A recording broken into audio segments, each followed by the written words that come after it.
You know it's a particularly good reading year when any of your honorable mentions would have been in any other year's top 10. Hey everyone, I'm Nikhil with Shelf-Esteem, and these are my top 10 books of 2025.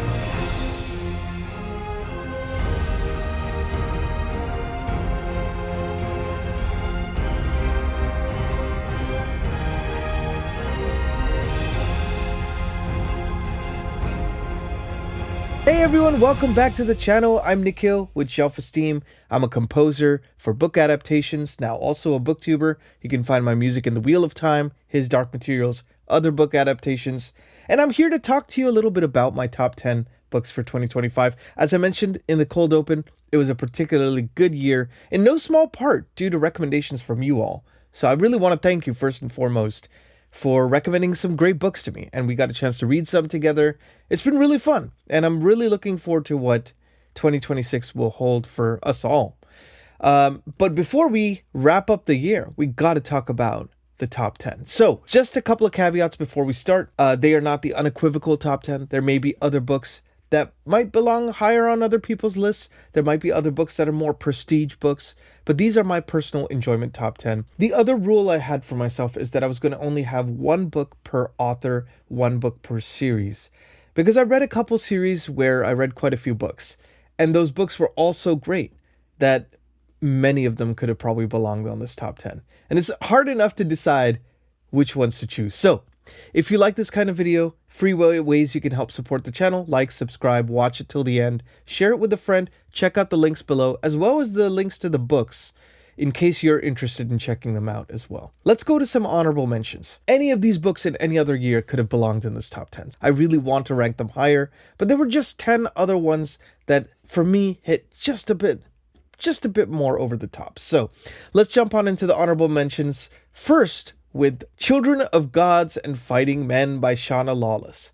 Now, to say this was a perfectly paced book for me is an understatement. I blew through this in just a couple days. I was so blown away by the Irish legends and folklore, and how it was deeply rooted in historical fiction with some light fantasy elements. The fantasy elements, at least in this first book, take a little bit of a backseat to some of the politicking and some of the characters. I mean, I thought Gormla was a very interesting character. She kind of reminds me of Cersei Lannister from Game of Thrones. Very conniving, kind of, you don't really know what side of the coin she's falling on. She's very hungry for power. But it's very interesting because I feel like Shauna Lawless takes some risks and makes bold choices in this. Certain character deaths and things happen that feel warranted for the story, but they really are some, swinging for the fences kind of choices, and I loved all of that.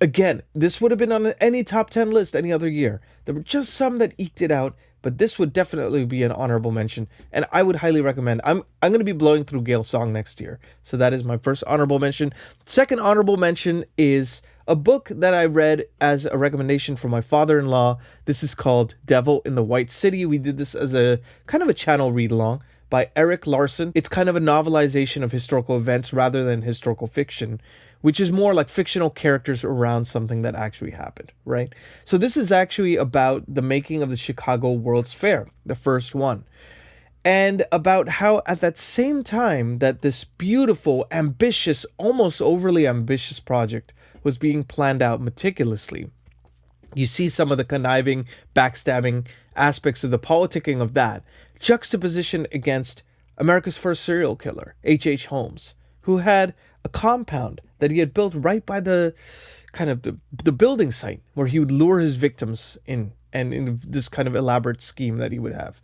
Very harrowing, but it's really interesting to see the juxtaposition of the creation of this ambitious work juxtaposition against this destructive force. I love things that interplay like that. So this, again, honorable mention. It would have been on top 10 any other year. The next one I want to talk about is, again, one I really like. It's heartbreaking to put it on the honorable mention, but such is life. We can only choose 10, then the 10 are the 10. This one is one of the books that I read earlier in the year, and I have just not stopped thinking about it, this series, really, ever since, and that is book 2 and 3 if you're counting the combined hardcover version of Ships of Merrier, book 2 of The Wars of Light and Shadow by Janie Wertz. Now, this is about two half brothers who are princes, one a Lord of Light, one a Master of Shadow, that are at odds at each other because of some sort of a curse that is taken over. I'm just going to leave it there, but basically there's a subtlety in characters because you start to see there are labels that they themselves identify with kind of what they think of themselves. That starts to evolve. There are labels that other people put on them, prejudices, that starts to evolve. It's very interesting to see kind of their characters as the series progresses, and I felt like this particular book was such a step up from Curse of the Mistwraith, which was book 1, which I very much enjoyed as well. But I really felt like some of the action sequences in this, everything starts to really come to a head, and that ends that sub arc there. There are a few sub arcs in Wars of Light and Shadow, which is an 11 book mammoth opus of Jenny Wirtz's. So loved it. Honorable mention through and through, would have been on any top 10.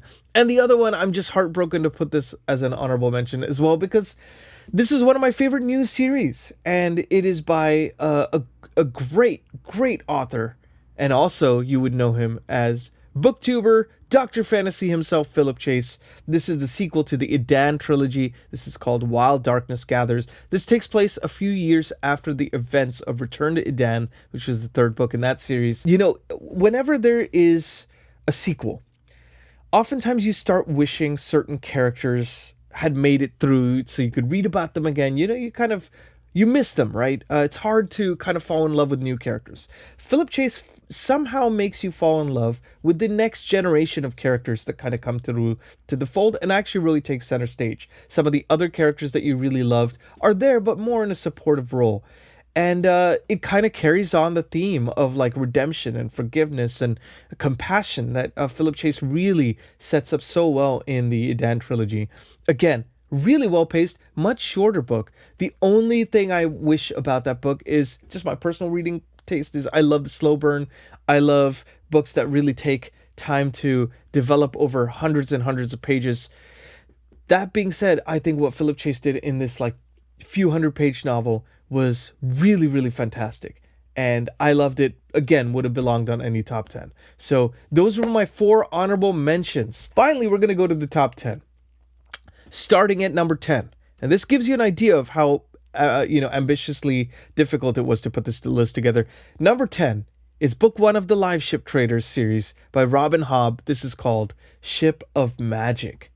Talking ships, interesting politicking, people at sea, a little bit of interplay between the characters in these novels with what you could see will be some of the other sub-series in Robin Hobb's Realm of the Elderlings 16-book series. I'm telling you, I mean, these books are chonkers, right? They are so well paced. You care about the Vestrit family. You care about every single character. You love to hate some of them. You hate to love some of them. I just found this to be a magnificent book. And I'm so excited to get to Mad Ship and the rest of the series. And this has made me a Robin Hobb fan through and through. So why is it only 10? Only because there were a few that hit me just a little bit harder. This set up a lot of the things that I feel like are going to take a hold in the rest of the series, this sub-series as well. So I'm very excited to see where the Vestrit family go from here. I will have more to say as I continue to read the series. But for now, number 10, Ship of Magic by Robin Hobb. Number 9, again, any other year would go higher on this list. I wanted to check out more of George R.R. Martin's works because I loved The Song of Ice and Fire. Probably never going to be finished, let's be honest. So I wanted to see what else has he done, and I'd heard about a book called Fever Dream. Nathan Towns, a friend of the channel, and I read it together. It's really fun to read as a buddy read. This is kind of a vampire novel, but let's just say it's also set during the steamboat era in the 1850s, where there is a guy named Abner Marsh who's given the chance of a lifetime to build the ship of his dreams and sail it. Only problem is his patron seems to have a few weird proclivities. They only seem to come out at night, and maybe, just maybe, sometimes they like to feed. I love the mystery element of this, and even that being kind of a paraphrase of the back of the book, you know, it doesn't give too much away because, again, you think it's going to be one type of story, which is more a historical fiction narrative mystery. And then it evolves into kind of an almost fantasy epic, dark fantasy epic. I loved every character in this. Again, I mean, I I thought that this shows me why I need to read everything of George R. R. Martin's, because if the quality in the early 1980s was this high, then I know that I'm in for a treat when it comes to his earlier works. Because again, the characters are super fleshed out. All of George R. R. Martin's trademark kind of things that you like, idiosyncrasies of Song of Ice and Fire, are there. You really do see these different factions that are at odds with each other. His food descriptions are great as always. So I love Fever Dream, and I think you would love it too if you have not checked out his other works. I would highly recommend you check this one out. So this is number 9, Fever Dream by George R. R. Martin. Number 8 is one of the only ones on this list that are completely off of the fantasy sci-fi horror train that I usually read. This one is a biography, an autobiography. The reason why I put this so high on the list is Ozzy Osbourne is probably one of my favorite artists. He started heavy metal as a genre in like 1970 with Black Sabbath. He had such a storied career with that band, and then he got fired. And, he could have rested on his laurels, and he ended up becoming even bigger with his solo career. And then he could have rested on his laurels, and then he kind of invented the reality TV genre, right? So he's a man who has constantly reinvented himself. And this book called Last Rites was really a nice ode to the last part of his life. Now, famously, he passed away about 48 hours after finishing the last draft of this book. So you could understand why this meant especially much to me. But what I found to be very interesting about this book is it's not only written in his voice, really feels like you're hearing him speak, but a more eloquent version of him. But you get to hear stories that you've never heard, that he's probably never shared, about stories on the road as well, leading up to the last 10 years of his life. Also, you get to find out about his incredible resilience as he was dealing with Parkinson's, back surgery and neck surgery that left him paralyzed from the waist up. And how he did his final concert as a final goodbye. It's just an incredibly beautiful, humorous, poignant look at a man who, even if you feel you know everything there is to know about the guy, worth checking this one out. Just see what you think. So, Last Rites by Ozzy Osbourne, number 8. Number 7. This one was one of the recent reads on this list. This was my most anticipated book of the year. We are heading back to sci-fi, my friends, because I'd been a fan of the Sun Eater series by Christopher Rocchio since 2021, when I first started reading it upon Mike's book reviews recommendations, like so many of us, right? And I had been reading books 4 through now 7 on release day. And the 7th book, Shadows Upon Time, came out. I have talked about my gripes about this book, but my God, the highs were so high. What a fitting end to Hadrian Marlowe's saga. I didn't know what to expect because book 6 leaves off where all the pieces of the board are really set up to the 7th book, right? You kind of know what's going to happen at the end in the first chapter, the first page of the first book, right? So this is kind of him recounting his life story, and you're finally there. You're at the end. You know how it's supposed to end, but my God, Christopher Rocchio takes you in places you don't expect. I thought Hadrian Marlowe's character was really fleshed out. I do wish some of the side characters were a bit more fleshed out, but of course everything is through his POV. You start to see his unreliable narrator kind of come to the forefront in this. It becomes more full-on Eldritchian horror with gods involved, and I don't want to spoil anything, but I'll just say the scale of it is more massive than probably anything I've read in sci-fi so far. I felt like if you've ever watched the movie 2001 Space Odyssey and you think about some of the metaphysical concepts that are introduced in it, that's what it felt like reading this book. So I thought that was amazing about it. I thought the twists and turns were fantastic. Until the 90% mark, you still don't know how it's going to end, even though you know how it's going to end. I thought that was brilliant. Some of the enemies that kind of come to the forefront that you don't really expect to be enemies in the series really come to the forefront in this book, and I would be very interested in a reread now because I get the feeling he had probably planted some seeds. At number 7, again, any other year this would go higher up on the list. Number 6 is a book that reminded me why I love fantasy. The magic, the mystery, the charm. Really, this series was prototypical for fantasy, as it was a bridge between two worlds, the Tolkien-inspired classic fantasy and what we now consider as modern fantasy, this is probably one of the more underrated fantasy authors of our time, and that is Tad Williams. The series is Memory, Sorrow, and Thorn. I'm talking about To Green Angel Tower. This is the culmination of everything that Simon, Mooncalf, and all the other characters really go through. I thought Simon and Binabic's friendship is really on full display here. And that last third of the book goes into some really, really dark territory. You don't know much about the Storm King. You just keep hearing about him and just a little bit of the lore, but you really teased it. It's a mystery that's kind of coming to a head in this book. And I remember starting the book going, how the heck is this guy going to stick the landing? I feel like there's so much more to go. And somehow he sticks the landing. I mean, that last third of that book is probably some of the best fantasy I've ever read. And I'm not even kidding about that. And the only reason, again, that this is not on the list is I feel like there were a couple pacing issues at the very beginning. I felt like maybe could have introduced more of that, where the book is going to go at the end. But other than that, I thought that, again, like that last third was some of the best fantasy I've ever read. And everything builds to that last third from the first book till that last bit. So I thought that was great. There's a huge twist that happens in this book that I would have never seen coming. And I just thought that that was really sinister and beautiful as well. Really check this out. If you haven't read Memory, Sorrow, and Thorn, what are you waiting for, guys? Like, I can't recommend this enough. I think if you want to know where fantasy came from, and kind of the seeds that are planted that influenced The Wheel of Time, Realm of the Elderlings, George R. R. Martin's Song of Ice and Fire series. Like, you could see it direct comparisons to this. So, again, number 6 is To Green Angel Tower, the final book in Memory, Sorrow, and Thorn by Tad Williams. Let's go to number 5. We are almost at the halfway mark. This one is a tough one to put down this slow because, again, I love this book so much.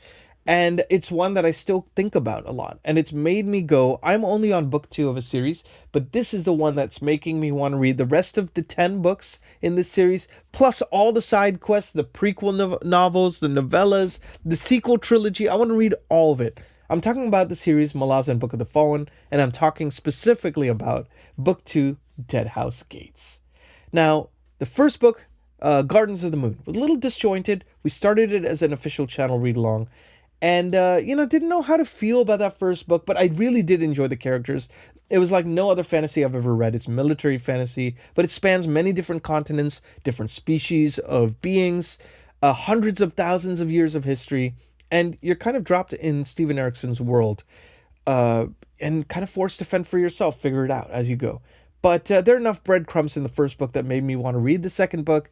Second book, my God, does it go into dark territory. The prologue itself is like, wow, we are in for some really horrifying stuff.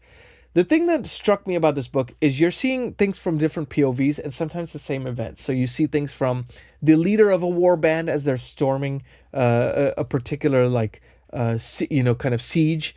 And then you see a historian that is also en route with this whole war band. So you're seeing it from different perspectives and how those perspectives all kind of converge. You'll also see characters that have dealt with PTSD, but I feel like compared to other fantasy, PTSD is not like, it's not hitting you over the head with it. It's a little bit more subtle. It's a little bit more realistic.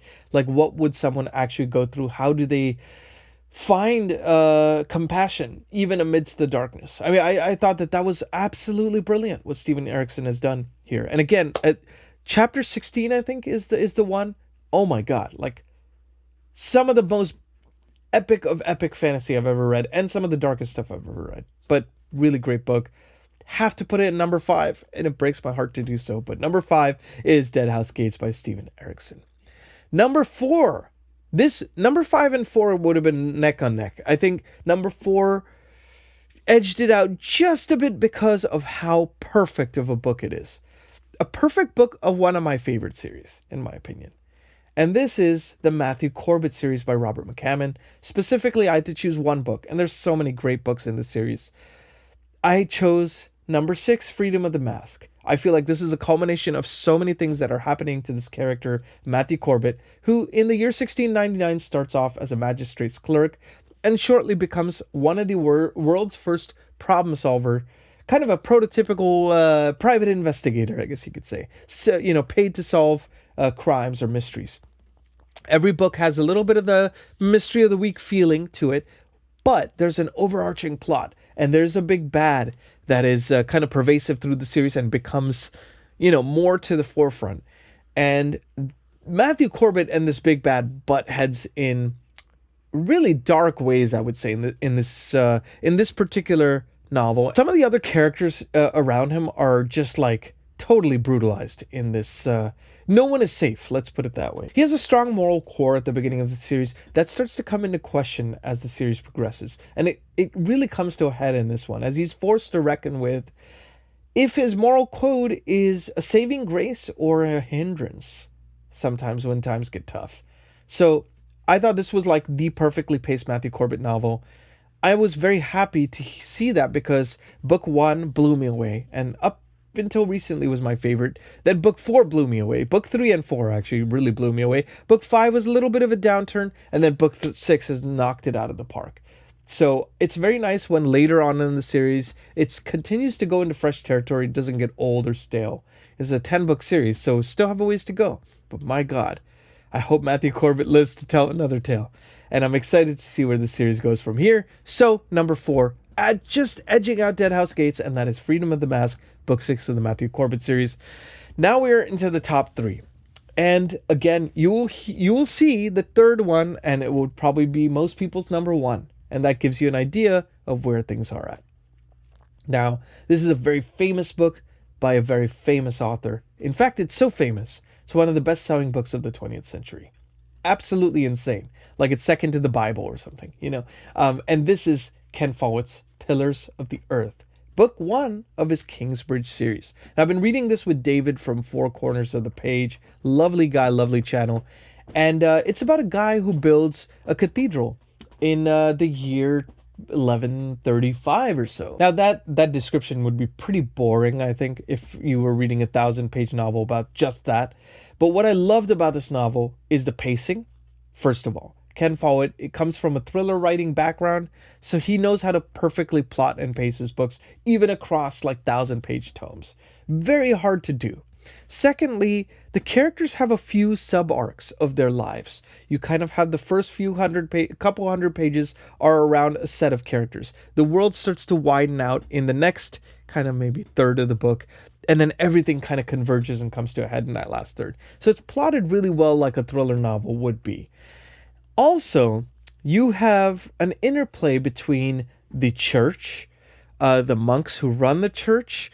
You have the royalty, the kind of the monarch at the time, and their politicking between themselves and also the church. You have the builders and their politicking, and all of this stuff comes to a perfect head. I thought that this was absolutely brilliantly done. If I had one gripe that kept it from the number 1 spot at all, I would say that some of the bad characters, the villains, were very villainous. And I would have liked to see a little bit more of their kind of fallacies. It's like, what makes them imperfect besides just being almost mustache twirling villains, So I would have liked to see a little bit more pathos on that front, but otherwise, perfect book. Of course, because of the other two, it had to go at number 3. So, number 2, we are very close to that top slot. Number 2 is a book that once you hear the description, you're going to probably start laughing because it sounds like the same description as number 3. Guy decides to build a church in medieval England in the year 1200.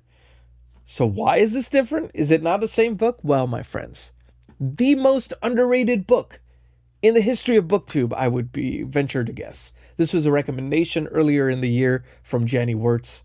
I got a chance to read it with Jake from Nerd Level Rising, as well as Jenny herself, and we got a chance to discuss it on this channel, on Jake's channel, and that was the Heaven Tree Trilogy by Edith Pargeter.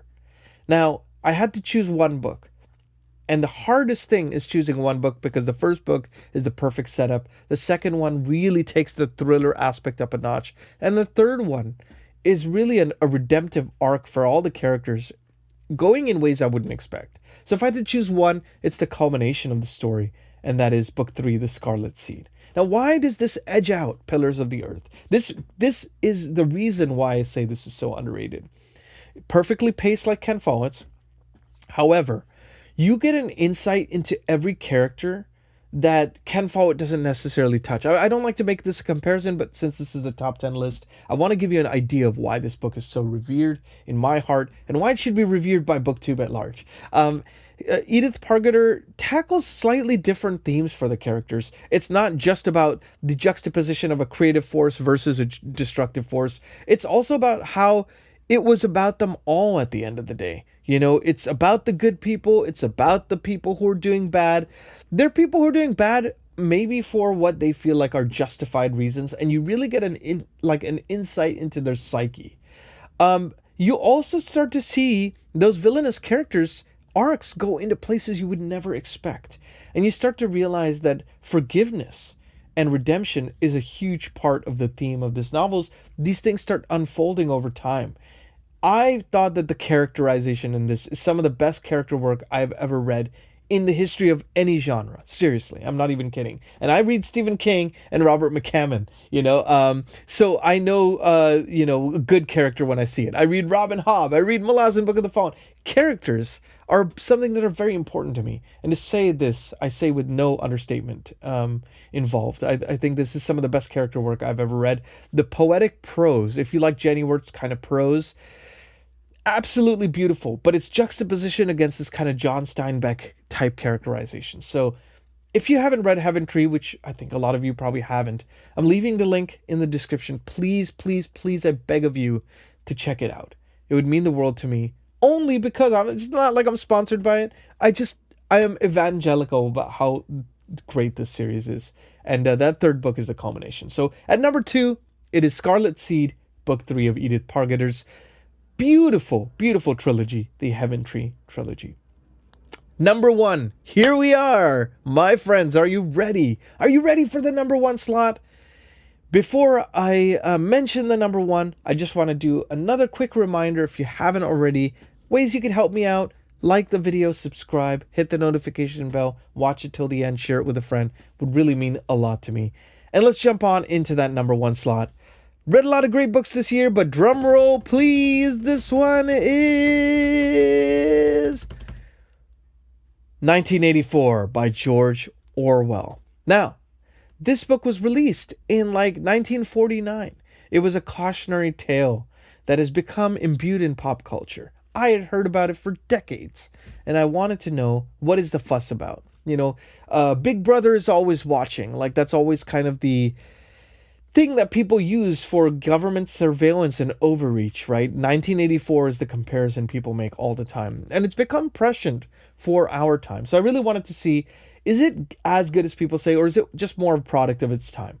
Well, let me tell you, my friends, this book was so good that I did one of those rare full video reviews, which you could check out up here. You see these little whiskers, by the way?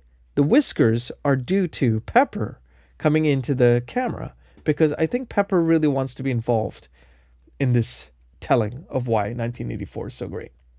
So we are just going to wait for her to move out. All right, we're back. So when I started reading this, I didn't realize just how prescient the book would be. You have descriptions of people having so many subscriptions they don't know what to do about them.